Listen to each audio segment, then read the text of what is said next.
Once again, I'm in my van. I'm doing a another unboxing. This time I can assure you that I haven't had a sneak looking here. It's still sealed. This is exactly how I got it from F.R. Jones and Sons. It is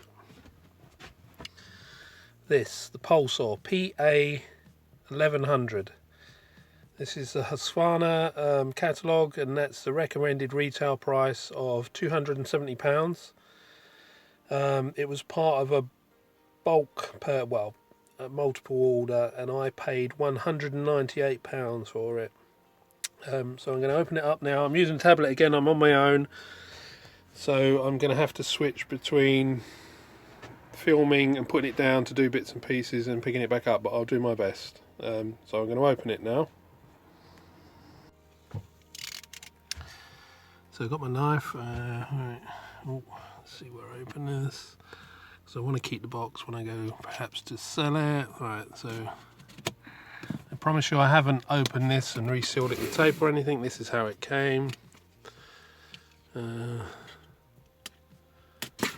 Probably should have checked it when it was delivered, but the only one I checked first was the hedge trimmer, because I thought they'd sent me the long reach rather than the short reach. Why isn't it opening? What have I not done? Oh, I know. No, I don't. Oh, yeah. Goodness, it's a difficult one-handed.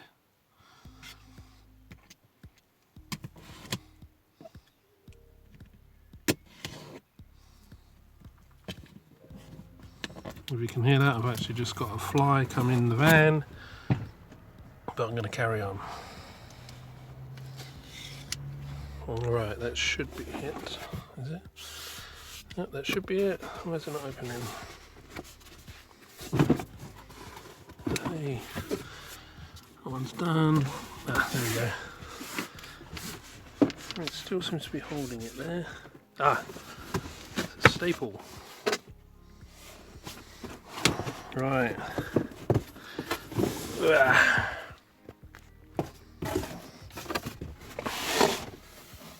Ooh, there we go. Big box. Oh, because obviously it's got the shaft is long. I was going to say not much point putting that. So again, I suppose multiple instructions, different languages. All crumpled up at the end there.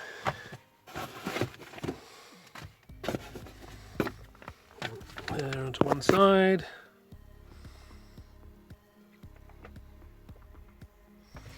And there's the fly.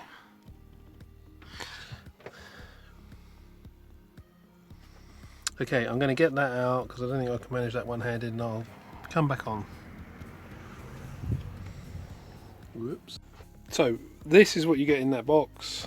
You get the operator's instructions, the shaft, and the pruner head, whatever you want to call it, chainsaw bit, and then you get, believe it or not, 7 other operators instruction manuals, which obviously in different languages, but it's quite a bit of weight there. So I'm going to open this now.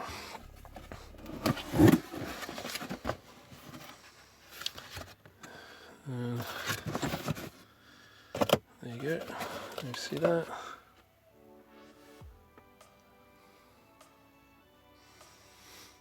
So,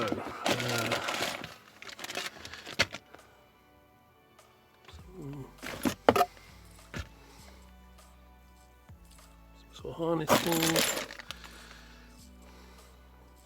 What it is.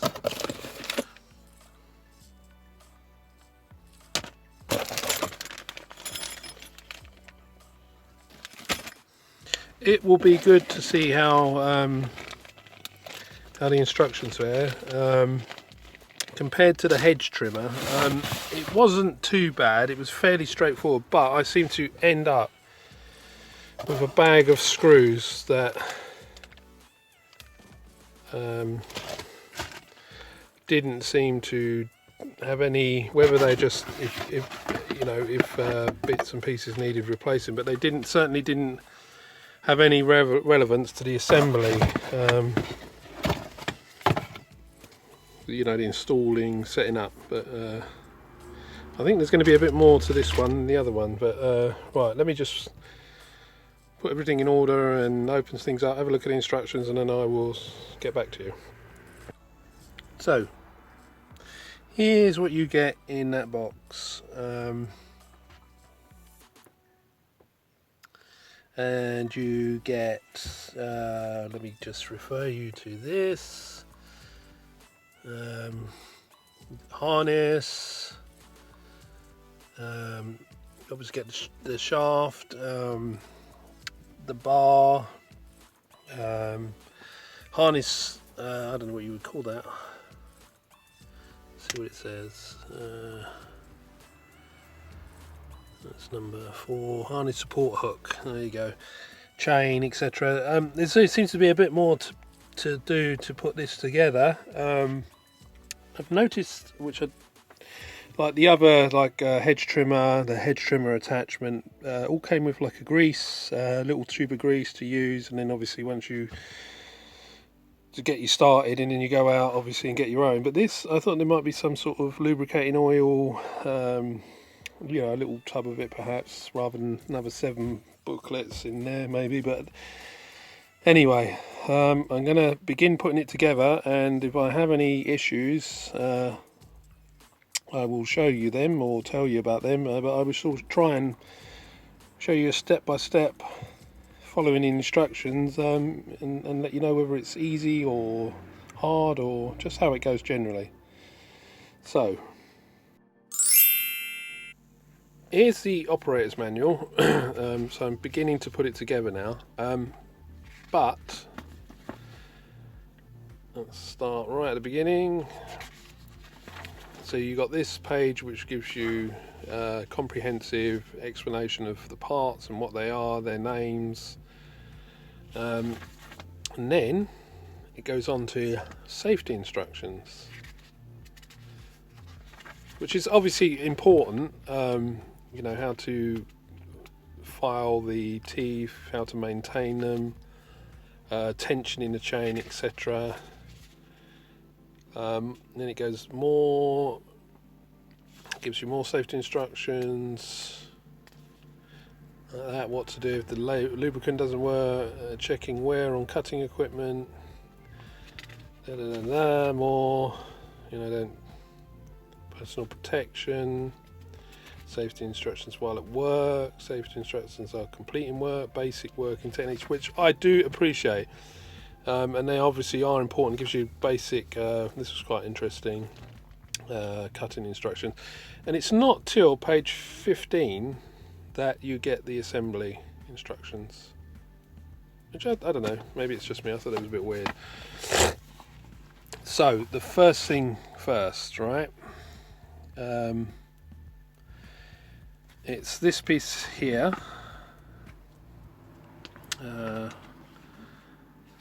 Yeah, that piece there. We're going to fit it onto the shaft, the pole, whatever you want to call it, and it's loosening screws A and B. So obviously they're in situ. So it's that one there, already in. Got to loosen them off, loosen that off, and then insert correctly this shaft and do them back up, which is obviously, so that's easy to orientate this over the other one, the hedge trimmer, which way was up, etc. So this is obviously a lot more straightforward and easy to follow that part. So I'm going to do that now, slacken them off and put that on. Okay, or so I thought. Right, so you've got a hole there and a hole there. So let me just show you this. Obviously that screw there goes through and into one of those holes, right? And I thought the other screw would have gone through the other side, but all it does the other screw is just clamping and tighten up here. So that just passes through and acts as a clamp. That does not go into that. So why am I showing you that? Because at the other end of the shaft, you've got this thing again, which is up, which is down. And it doesn't seem to matter, because obviously, well, it doesn't, when I say doesn't seem to matter, if I put that in, oh, hang on, that way, then that's going to be up. But if I flip it around to that hole and put it in and do it up, that's going to be it to the top. So that's going to be interesting to see. It's just initial thoughts. So it's obviously not going to be hard to work out, but obviously when I say that, it's not. It obviously doesn't show you in the instructions, which is and why they would have, because obviously there's a potential, I suppose, to have another. You know, I don't know why they'd have. Obviously, they want the screw to be coming in from that side, but it could have come in from that side. But why put two cutouts rather than just one? Because it's not going to obviously pass all the way through. It just goes into one of those. So that's going to be interesting to see once I get the unit out, which should be the correct one, which I will report back on. But it's just a bit of a pain that you cannot see that. Damn it. So it's page. You can't tell by that. And that really is all the instructions you get, apart from fitting the extension ring. So basically you could do all that up, you could put it into that hole and find out it's the wrong one. You need to undo it and put it into that one. It might not make a difference, but I don't know. I'm gonna see. Maybe it won't. But I'm not going to do it up tight for now, so that I can undo it if it's incorrect once I get the unit out and everything becomes crystal clear. But yeah, it's a bit, I don't know, maybe I'm just crap. So I'm going to do that now anyway and put that in and tighten that bit up. Okay, so I wasn't sure which hole to use to like I said to you, you know, which is which, but I don't know if you can see that when I'm turning it. One is closer than the other. Don't know what the other one's for then, but what I thought would be make it easier to line them up would be to remove that screw and obviously look down, align the hole, and sod's law, I started with that one first. So I can't see it. I kept turning it, etc. Anyway, then tried that one. Obviously, it's closer, and that's obviously the correct one. It's got to be, because the screw goes into it. So I took the screw out, lined it up, and then that tells me which way is up, and I will show you that when I've got it in. Okay, that's step one done. So that sorry, which is it? That one, sorry, it goes through the hole in this shaft. Could only go in one way, even though there was a hole on this side, but not explaining why. Maybe they just decided they only needed one screw to hold it in place, and maybe earlier models it had two. But so that being the top now tells me that that thing pointing up is the correct way up. And I think I guessed that on the hedge trimmer that is up, but it wasn't so self-explanatory. Okay, step two is to remove this protective cover. So they give you a tool to loosen that off. Whoops, hang on, sorry, it didn't come out well. So you undo that, you get a tool to loosen it and tighten it. So take that off.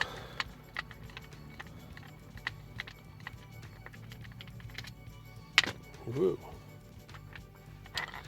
And then there's kind of a piece where it sits in there, and I'm going to put that to one side for now and come back to that. The next step says fit the bar over the bolt which I assume is that, and in its rearmost position place the chain over the drive socket. So the bar, oh hang on, where's the bar? So it says fit the bar in its rearmost position. Now obviously that has, where are we, there, has got to pass through there. So when they say at the rearmost position, do they mean there, or do I need to undo that, tighten that, whatever, to move that back? Because it doesn't go in, it touches that first. So, okay, let me have a play around, see if I can work that out. Skip to the end.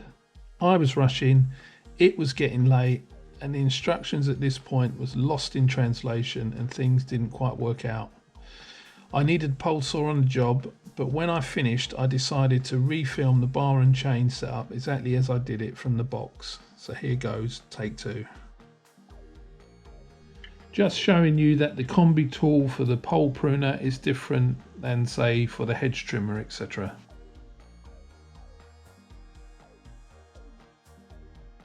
First off then, loosen and remove the bar nut.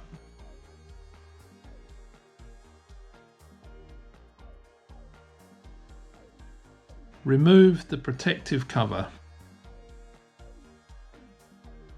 Just pointing out this small tab to be aware of when removing and refitting the protective cover.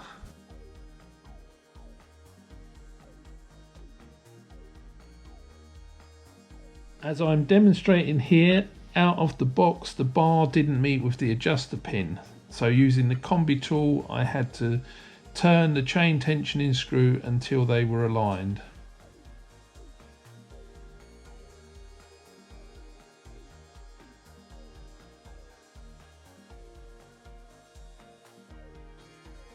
Now on to fitting the chain to the bar, but before doing so it's important to pay particular attention that, as shown here, that the cutting links of the chain are facing forward.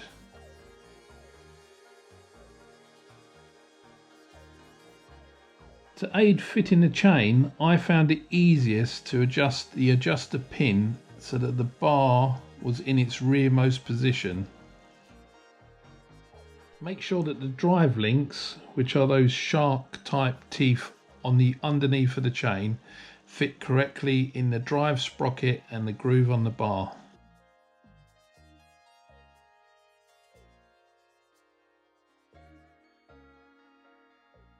Refit the protective cover and lightly tighten the bar nut.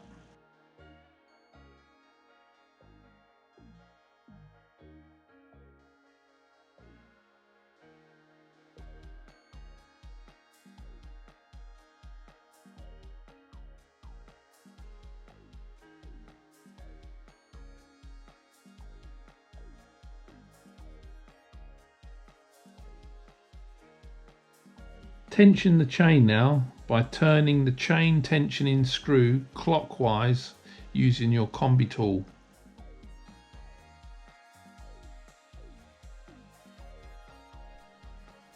The chain should be tensioned until it does not sag from the underneath of the bar.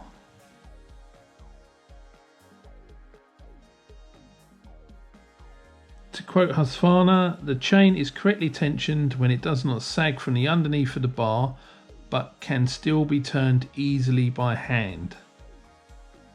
Now, if you're used to setting up the chain on a chainsaw, you might be surprised at how much stiffer this is, than your regular setup. And the only thing I can put this down to, that when you're turning the chain, you're actually also turning the drive shaft in the actual tube itself. Finally, don't forget to properly tighten up that bar nut.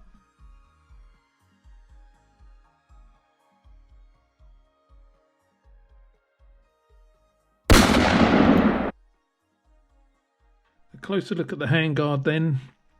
And just for fun, see if you can find a single image out there of it installed onto one of these pole saw attachments. This is the harness support hook installed on the unit.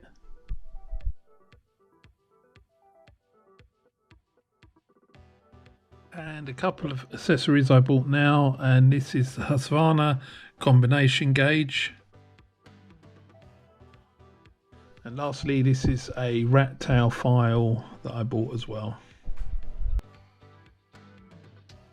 So that's it for this particular post. I hope you enjoyed this unboxing and assembling, and if you did, then I have another 4 attachments plus the combi unit itself that I will be putting together. But until then, bye for now.